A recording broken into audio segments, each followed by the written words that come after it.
Class 10 के boards की date sheet आ चुकी है और सिर्फ 4 महीने बचे हैं। क्या आपको लगता है कि आप भी 95% मार्क्स लेके आ सकते हो अपने बोर्ड एग्जाम में? मैं आपको गारंटी देता हूं कि अगर आप एक सही स्ट्रैटेजी फॉलो करोगे तो आप आज से 4 महीने के अंदर भी अपने बोर्ड के एग्जाम में 95% मार्क्स लेके आ सकते हो। और जो लोग बिलीव करते हैं कि आपका सिलेक्शन नहीं होगा, उनको एक मुंह तोड़ जवाब दे सकते हैं। यार मैं भी 5th क्लास में फेल हुआ था, बट 10th में 95% मार्क्स लेके आया था और मैथ्स में 100 में से 100 आए थे। तो आप तो पक्का से 95% मार्क्स लेके आ सकते हो। तो चैनल को फटाफट से सब्सक्राइब कर दो, पेन पेपर ले लो और आपका रिजल्ट आज बदल देंगे। ये वीडियो लिटरली आपके एग्जाम का रिजल्ट बदल सकता है। इस वीडियो में हम लोग 4 बातें करेंगे। सबसे पहली बात कि आपका माइंडसेट और गोल क्या होना चाहिए। दूसरी बात, सब्जेक्ट वाइज स्ट्रैटेजी क्या होनी चाहिए। तीसरी बात, अपने टाइम को किस तरीके से मैनेज करो। चौथी बात, एग्जाम को देने की स्ट्रैटेजी हमारी क्या होनी चाहिए। सबसे पहले माइंडसेट को ठीक करते हैं। अपने पे विश्वास करना पड़ेगा कि हम इस एग्जाम को क्लियर कर सकते हैं इतने अच्छे मार्क्स के साथ। चाहे कोई भी कुछ भी बोलता रहे, you have to believe in yourself. ये सबसे इंपॉर्टेंट बात है। दूसरी बात, सेल्फ स्टडी पे फोकस करना पड़ेगा। ये तो ठीक है कि आप कुछ कुछ वन शॉट देख लेते हो, that is fine, but self study सबसे इंपॉर्टेंट है। जब तक आप अपने दिमाग का इस्तेमाल नहीं करोगे, जब तक रिजल्ट नहीं आने वाला। तीसरी बात, कंसिस्टेंसी पे फोकस करो। कंसिस्टेंटली जब चीजों को करोगे तभी वो रिटेन होंगी। रोज की मेहनत एक दिन 12 घंटे पढ़ने से बहुत ज्यादा बेटर होती है। यार अपना गोल सेट कर लेते हैं। मैं ये मानता हूं कि ओवरऑल परसेंटेज का गोल नहीं रखना चाहिए अपने को, हमें सब्जेक्ट वाइज गोल बनाना चाहिए और एक पेज पे अच्छे से लिख के अपनी दीवार पे चिपका देना चाहिए ताकि हमें डेली वो दिखाई दे। और मेरे हिसाब से आपका मैथ्स में गोल होना चाहिए 98 प्लस मार्क्स का। डोंट वरी, मैं आपकी मदद करूंगा, पक्का से हो जाएगा। साइंस में आपका गोल होना चाहिए 97 प्लस मार्क्स का। और एसएसटी इंग्लिश और सेकंड लैंग्वेज में आपका गोल होना चाहिए 95 प्लस मार्क्स का। अगर आपका गोल सेट है ना, तो कंसिस्टेंसी ऑटोमेटिक आ जाएगी। सब्जेक्ट वाइज स्ट्रैटेजी की बात करते हैं। सबसे पहले मैथ्स और साइंस ले लेते हैं। ठीक है, इसमें पहली चीज याद रखनी है कि एनसीईआरटी के हर सॉल्व्ड और अनसॉल्व्ड क्वेश्चन को सॉल्व करना है। 80% पेपर वहीं से आने वाला है। दूसरी बात, जो फॉर्मूला हैवी चैप्टर्स है उनकी फॉर्मूला शीट बनानी पड़ेगी और लिख के प्रैक्टिस करना पड़ेगा उन्हें। तीसरी बात जो बच्चे इग्नोर कर देते हैं, ज्योमेट्री के थ्योरम्स के प्रूफ, बायोलॉजी के डायग्राम्स और केमिस्ट्री में रिएक्शंस, इनको ना लिख के प्रैक्टिस करनी है। बस लोग याद कर लेते हैं, लगता है याद हो गया, वो याद नहीं हुआ तो एग्जाम में जाके नंबर कट जाते हैं फ्री के। और चौथी बात, अगर आपने एनसीईआरटी एग्जाम्पलर और पीवाईक्यू सॉल्व कर लिए तो पेपर में एक भी ऐसा क्वेश्चन नहीं होगा जो आपने ऑलमोस्ट पहले नहीं देखा होगा। अगर वीडियो हेल्पफुल लग रहा है तो चैनल को अभी सब्सक्राइब कर लो। I will help you in getting 95% marks in boards and 100 out of 100 in mathematics.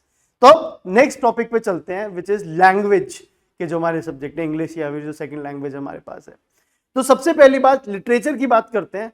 Literature में जिन लोगों ने पहले से नहीं पढ़ाई करी हुई है तो एनसीईआरटी पढ़ना थोड़ा बोरिंग और मुश्किल हो जाता है। तो पहले समरी वीडियो देख लो उस चैप्टर की कि उस समरी में क्या दे रखा है उस चैप्टर की। ठीक है, बहुत सारी वीडियोस आपको यूट्यूब पे मिल भी जाएंगी। फिर उसके बाद एनसीईआरटी पढ़ो और फिर कीवर्ड्स की लिस्ट बनाओ कि क्या क्या कीवर्ड्स आपने वहां लिटरेचर में देखे जिनको आप एग्जाम में क्वेश्चनों में यूज करोगे। ग्रामर को ध्यान देना मेरे बच्चों। ग्रामर में बहुत सारे बच्चे लगता है तो हमें समझ आई गया तो हम लोग कर ही लेंगे, तो उसे इग्नोर कर देते हैं और फिर सब टाइप के क्वेश्चंस नहीं प्रैक्टिस करे हुए होते तो एग्जाम में कहीं ना कहीं सिली मिस्टेक में कुछ नंबर कट जाते हैं, विच इफेक्ट्स योर परसेंटेज ओवरऑल। उसके अलावा मेरे बच्चों यहाँ पे सैंपल पेपर करना बहुत जरूरी है, वो भी टाइम लिमिट के अंदर, क्योंकि इतना लिखने की आदत नहीं होती है। एग्जाम में इतना एकदम से लिखने का प्रेशर आता है तो ऑलरेडी बहुत प्रॉब्लम होती है। तो अब एसएसटी के बारे में बात करते हैं। देखो, एसएसटी में एनसीईआरटी को लाइन बाय लाइन करना कंप्लीटली अनअवॉइडेबल है, आपको करना ही पड़े। जब वो कर रहे हो ना, उस समय कुछ जो कीवर्ड्स है, जो इंपॉर्टेंट टर्म्स है, उनके अलग से एक नोट्स बनाओ। ठीक है, उनको कहीं अलग से लिखो और एक फ्लो चार्ट इमेजिन करो जिससे चीजें समझ आए कि क्या हो रही है। और जब आंसर लिखते हो ना एसएसटी में, तो कुछ इस तरीके से कि इंट्रोडक्शन दिया, पहले क्या हो रहा है, फिर बॉडी मेन कुछ कंटेंट डाला, फिर उसके बाद कुछ कंक्लूजन बनाया, तो ना नंबर्स कटने की पॉसिबिलिटी कम हो जाती है। और यार देखो, एसएसटी करते समय ने पक्का से आपको लगेगा कि आप सब कुछ भूल रहे हो। डोंट वरी, मैं रिवीजन एक ट्रिक बताऊंगा जिससे वो ठीक हो जाएगा। अगर वीडियो अच्छा लग रहा है तो hit that like button for sure बच्चों। सो टाइम को कैसे मैनेज करना है ये सोचते हैं। तो 2 तरीके के दिन होते हैं। जब स्कूल जाते हो उस दिन 3 से 4 घंटे पढ़ाई करो। जिस दिन छुट्टी होती है उस दिन 6 से 8 घंटे पढ़ाई करो। और एक दिन, जो भी दिन पढ़ाई कर रहे हो, दिन में 2 से ज्यादा सब्जेक्ट मत पिक करो, क्योंकि बहुत सारे सब्जेक्ट करने के चक्कर में ना कोई भी सब्जेक्ट ढंग से नहीं हो पाता है। ऑल्सो जब पढ़ते हो तो उसके बाद ब्रेक लेने का पक्का से ध्यान रखो, क्योंकि माइंड जब रिलैक्स होगा तभी अच्छे से पढ़ पाओगे। और रात की 7 से 8 घंटे की नींद कंपलसरी है, ताकि आपका माइंड प्रॉपरली काम कर सके। रिवीजन के बारे में अगर हम सोचें कि रिवीजन किस तरीके से करना है, तो जनरली मैं 3 स्टेप स्ट्रैटेजी फॉलो करता हूं कि जब भी कोई टॉपिक हुआ विद इन 24 आवर्स बहुत क्विकली उसको रिवाइज करना है, ताकि वो चीज पक्का से दिमाग में स्टोर हो जाए। फिर जब भी आपके स्कूल के एग्जाम हो रहे हैं या कुछ और एग्जाम्स हो रहे हैं, तो उसमें आपको रिवाइज कर लेना है।